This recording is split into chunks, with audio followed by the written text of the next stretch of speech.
আমার বাউল একটা পেজ আছে, বাউল তাসলিমা রানী তালুকদার।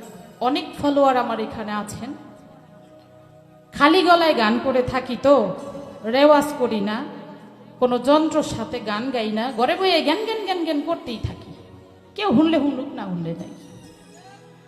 তো আমার বাবা মারে খুব মনে পড়তেছে, আমার ওস্তাদরে খুব মনে পড়তেছে আজকে। আমার বাবা মা আমারে গান শিখাইছিল বড় সাত কইরা, গান গা। আমার ওস্তাদ সুনীল কর্মকারে বলছিল গান গা।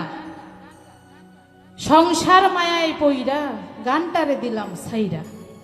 তারপরেও কি ভুলা থাকতে পারতাছি? পারি না। গান এমনই একটা জিনিস, তাকে ভোলা যায় না।